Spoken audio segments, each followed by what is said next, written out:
내가 모든 시험 이기고 풍랑조차 복종하는 내 주 앞에 비오니. 3절. 사망길에 빠진 이 몸 캄캄한데 헤매며 부르짖는 나의 애원 들으소서. 내 주여, 주여 나를 돌아보사 고이 품어 주시고 험한 풍파 지나도록 나를 숨겨 주소서. 아멘. 오늘은 열왕기하 우리 9장을 읽습니다. 열왕기서를 읽어가면서 그런 생각을 해봅니다. 한국 사람이 한국 역사도 제대로 모르면서 고대 근동의 그 작은 이스라엘 나라의 이 역사를 왜 우리가 읽고 묵상하는가? 왜 그럴까요? 믿음 생활을 잘하기 위한 하나님의 계시의 말씀이기 때문에 그렇습니다. 하나님은 하나님의 백성들을 통해서 어떻게 신앙생활을 해야 하는가를 이 역대 이스라엘의 왕들을 통해서 우리에게 말씀하십니다. 그러므로 왕들의 이름을 외우고 순서를 외우는 그것보다도 열왕기서의 목표, 한마디로 말하면 열왕기서를 기록한 기록의 목적 무엇이라고 소개했습니까? 신명기적 역사관, 신명기적 역사관. 신명기적 역사라고 하는 것은 하나님의 백성들이 하나님의 말씀에 순종하면 순종하는 자의 복된 길로 인도하시고, 만일 순종하지 않으면은 하나님의 백성일지라도 하나님은 저주하시고 책망하시고 징계하셔서 하나님 편으로 이끌어 가신다고 하는 것을 말씀합니다. 어제 우리가 열왕기하 8장에서 여호와 하나님은 전지전능 무소부재하신 하나님이시다. 삼위일체 하나님이 되신 것은 모든 것을 회복하기 위한 하나님의 사랑 가운데서 우리를 만나 주시는 하나님이심을 소개했습니다. 그 예로 수넴 여인이 7년 만에 고향 땅으로 돌아왔을 때에 그 모든 기업을 되찾게 해줄 뿐만 아니라 7년 동안 그 땅에서 거두어 들였던 모든 곡식과 열매까지라도 환산해 주는 그런 은총을 우리에게 말씀하셨습니다. 이제 오늘은 열왕기하 9장입니다. 이 열왕기하 9장은 이미 선지자 엘리야에게 예언하셨던 아합의 가문을 패하실 것이다. 이 북이스라엘 왕조 가운데서 이 아합의 가문이 오므리 왕조라고 부릅니다. 오므리. 그래서 이 오므리, 그 다음에 아합, 아하시야, 그 다음에 요람까지입니다. 이게 오므리 왕조입니다. 아합의 가문들이 왕위를 계승했던 그 왕조를 말합니다. 오늘 우리가 묵상의 주제가 7절 말씀에 소개됩니다. 우리 함께 읽습니다. 너는 내 주 아합의 집을 치라. 내가 나의 종 곧 선지자들의 피와 여호와의 종들의 피를 이세벨에게 갚아주리라. 아멘. 아합의 집을 치라. 북이스라엘의 왕입니다. 그 왕의 집을 치라. 그러니까 오므리 왕조의 가문을 패한다, 그 뜻입니다. 이 배경을 좀 우리가 잠시 살펴봅니다. 1절 말씀에 보면 선지자 엘리사가 선지자의 제자 중 하나를 불러 이르되 너는 허리를 동이고 이 기름병을 손에 가지고 길르앗 라못으로 가라. 왕으로 세우기 위해서 선지자가 직접 기름을 들고 가야 되는데, 특이하게도 선지자 생도 중에 한 사람, 제자를 임명해서 기름병을 손에 들게 해서 길르앗 라못으로 파송합니다. 2절입니다. 함께 읽습니다. 거기에 이르거든 님시의 손자 여호사밧의 아들 예후를 찾아 들어가서 그의 형제 중에서 일어나게 하고 그를 데리고 골방으로 들어가. 여기 예후라고 하는 인물, 그냥 예후라고 하질 않고 님시의 손자 여호사밧의 아들 예후. 왜냐하면 구약 성경에 예후라고 하는 인물이 여러 명 등장합니다. 또 비슷한 같은 이름이 여러 명 있기 때문에 그 할아버지, 그 아버지의 이름을 소개하면서 어떤 예후라고 하는 것을 분명히 밝혀주는 겁니다. 족보를 소개하는 것이 아니라 예후가 어떤 예후냐, 선지자 예후냐, 아니면 다윗 왕 때의 군사 예후냐, 아니면 왕으로 기름 부음을 받는 예후냐, 이것을 정확하게 명시하기 위한 겁니다. 그런데 그 예후를 기억해 주시기 바랍니다. 북이스라엘 역대 왕들은 전부 반란을 일으켜서 왕이 됩니다. 그런데 유일하게 이 예후는 기름 부음을 받고 왕으로 임명된 사람입니다. 이게 특이한 겁니다. 예후라고 하는 이 왕이 기름 부음을 받습니다. 어떻게? 3절입니다. 함께 읽습니다. 기름병을 가지고 그의 머리에 부으며 이르기를 여호와의 말씀이 내가 네게 기름을 부어 이스라엘 왕으로 삼노라 하셨느니라 하고 곧 문을 열고 도망하되 지체하지 말지니라. 아멘. 선지자 엘리사가 직접 기름병을 들고 길르앗 라못으로 가서 예후에게 기름을 붓는 것이 아니라 특이하게도 그 제자가 급하게 길르앗 라못에 가서 그 많은 군장들이 있는데 그 중에 예후를 데리고 골방으로 들어가서 기름을 부으면서 선지자 엘리사가 명했던 그 모든 것, 여호와의 말씀이 내가 네게 기름을 부어 이스라엘 왕으로 삼노라. 그러고 그냥 쏜사같이 도망친 겁니다. 예후가 그 작은 방에서 나왔을 때에 함께 있던 군장들이 물어봅니다.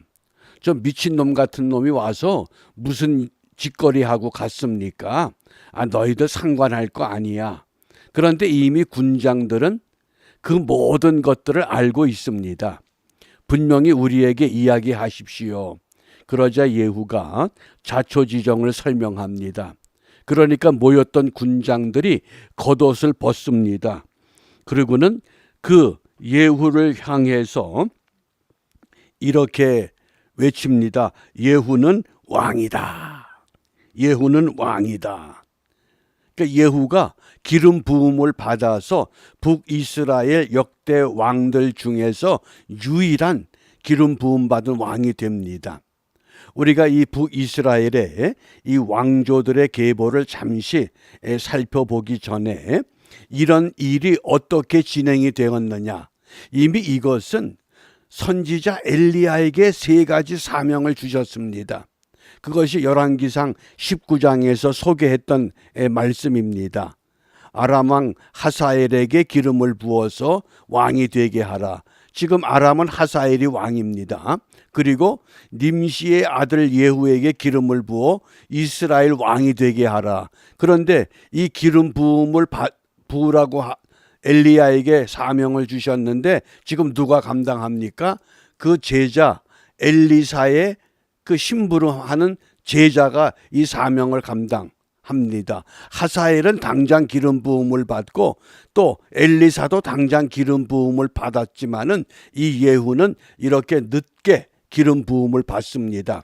하나님이 말씀하신 것은 반드시 성취된다고 하는 것을 오늘 우리에게 알려주고 있습니다. 그러면서 북이스라엘의 역대 왕들이 이 예후가 4대 왕조 창시자입니다. 서열로는 10번째 왕입니다. 요 같은 색깔은 같은 가족들입니다. 여로보암과 나답, 이게 1대 왕조입니다. 그 다음에 바하사와 엘라, 그리고 시므리, 그 다음에 오므리, 아합, 아하시아, 요람, 이게 한 가문입니다. 그러니까 남유다는 계속 가문들이 이어서 역대 왕으로 계승합니다. 왜 그럴까요? 그 유다 가문을 통해서 메시아의 족보가 형성되기 때문에 어떤 반란이나 어떤 반역도 용납되질 않습니다. 그러나 북이스라엘에서는 이렇게 가문이 이어지질 않고 그때 시대마다 왕조가 바뀐 겁니다. 그래서 예후는 4대 왕조의 창시자가 된 겁니다.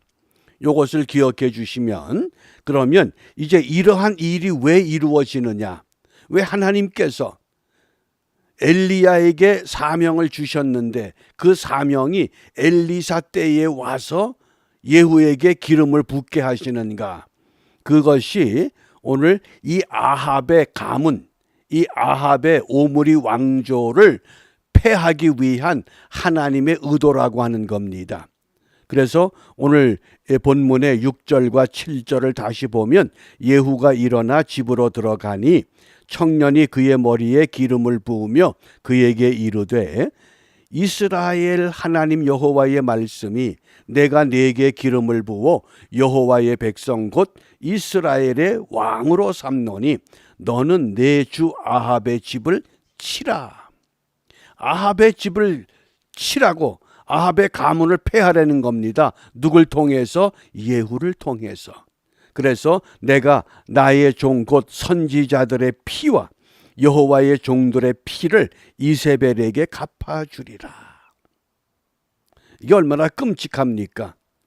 우리가 심은 대로 거둔다고 하는 속담처럼 콩 심은 데 콩이 나고 팥 심은 데 팥이 납니다.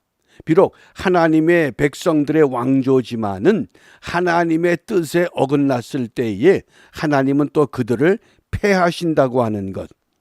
그래서 이러한 이 반복의 과정이 북이스라엘의 역사입니다. 이런 반복되는 역사를 왜 우리가 묵상하느냐? 이 시대에 예수 그리스도를 구세주로 믿는 그리스도인들이 어떠한 삶을 살아야 할 것을 과거 이 근동의 작은 이스라엘의 역사를 통해서 우리에게 말씀하십니다. 그래서 이스라엘 역사를 배우는 것이 아니라 과거의 분명한 역사를 통해서 오늘의 시대를 살아가는 저와 여러분들이 어떤 삶을 선택하고 어떤 믿음을 갖고 나아가야 하느냐. 그러므로 오늘 우리의 기도 제목이 분명해집니다. 그러기 위해서는 오늘 이 아합의 집을 왜 무너뜨리느냐? 어떻게 무너뜨리느냐? 아합의 온 집이 멸망하리니. 이스라엘 중에 매인자나 노인자나 아합에게 속한 모든 남자는 내가 다 멸절하되 아합의 집을 느밧의 아들 여로보암의 집과 같게 하며, 여로보암이 누굽니까? 북이스라엘의 1대 왕조입니다. 또 아히야의 아들 바하사의 집과 같게 할지라 이스라엘 왕조의 3대째 왕조입니다. 그리고 이제 오늘 4대째 예후라는 왕을 들어서 그 못된 우상 숭배하는 이런 가문들을 전부 무너뜨린 것처럼 오늘은 아합의 가문을 무너뜨리시겠다고 말씀하신 겁니다. 그래서 오늘 우리가 기도할 때 이 성구를 기억해 주시기 바랍니다. 여호수아가 마지막 고별사를 하면서 이 가나안 땅에 들어가서 살아야 될 하나님의 백성들에게 너희가 섬길 자를 오늘 택하라. 오직 나와 내 집은 여호와를 섬기겠노라. 어디를 가든지 여호와 중심의 신앙, 오직 나와 내 집은 여호와를 섬기겠노라.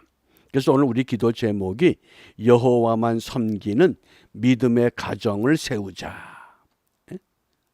이 시대에도 하나님이 요구하는 것 어떤 것입니까? 여호와만 섬기는 믿음의 가정을 세우라고 말씀하십니다.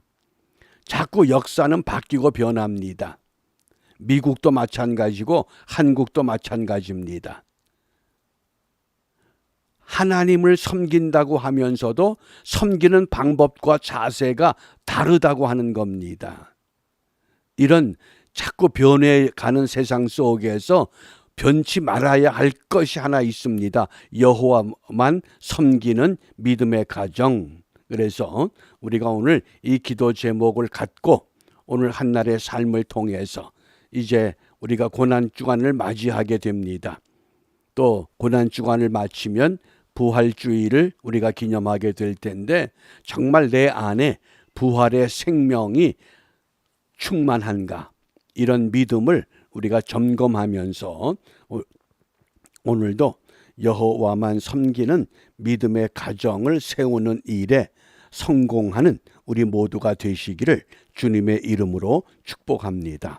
기도하겠습니다. 은혜가 풍성하신 하나님, 과거 고대 근동의 작은 이스라엘 역사를 통해서 하나님의 백성들이 어떤 삶을 선택해야만이 하나님께서 인도하는 믿음의 길로 갈 수 있는가를 우리에게 말씀하십니다.